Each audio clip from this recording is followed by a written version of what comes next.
السلام عليكم ورحمة الله وبركاته. وشركة هوضالي برودكشن وحدنا سعودسينية أنا حسين حسن حسين كسر دواد برنامج كنا مانتا waxaan maanta kula fikiraynaa barnaamij anuu magac daray qabiil iyo dhibaatooyinkiisa. haddii qabyaalad lagu horumaro Soomaaliya maanta waxa ka mid ahaan lahayd dowladaha ugu horeeya adduunka dhan walba. waxay yeelan lahayd shacab isjecel, waxay heli lahayd amni, waxay ixtiraami lahaayeen madaxdooda, waxay ka shaqayn lahaayeen la soo bixidda kheyraadkooda.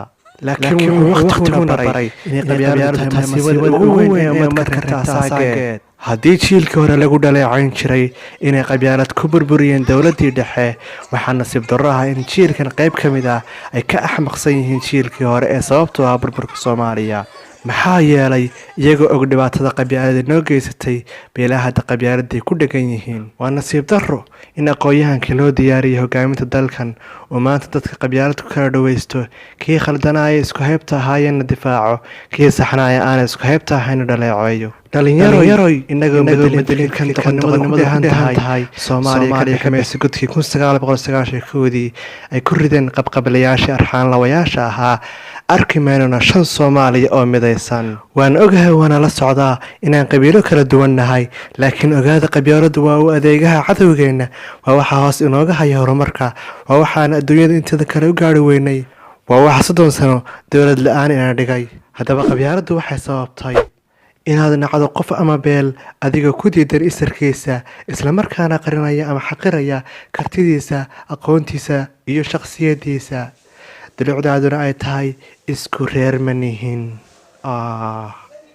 qabyaaladu waxay sababtay inaynu qof liito oo aan shakhsiyad lahayn, karti lahayn, meel laga dugsado lahayn, aynu ku abaalino darajo gaadha heer hoggaan inagoo ku difaacayna reernimo iyo reer hebel.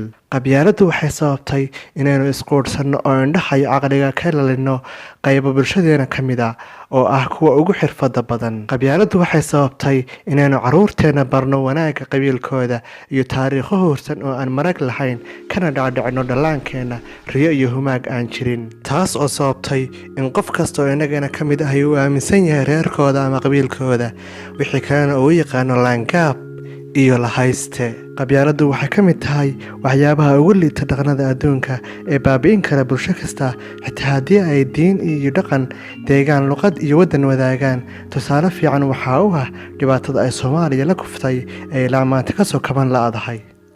qabyaaladda waxaa ku adeegtaa qof aan isgaranay cidda uu yahay, aaminsanayna inuu leeyahay awoodo dabiici ah oo ku gaari karo waxa uu rabo inuu qabyaalad ku gaadho. qof qabyaalad isticmaalaa ama wehel ka dhigtaa ma garanayo awoodda naftiisa ku jirta, iskumana kalsoona inuu shakhsi ahaantiisa ku qabsan karo oo u guulaysan karo. sida la wada ogyahay, mar haddii dadku diintooda ka run sheegaan oo aqligooda si fiican uga daadego, waxaa ka baxaya haraadigii aragtiyaha xunxun iyo qiimayntii khaldanayd ee wax lagu miisaami jiray.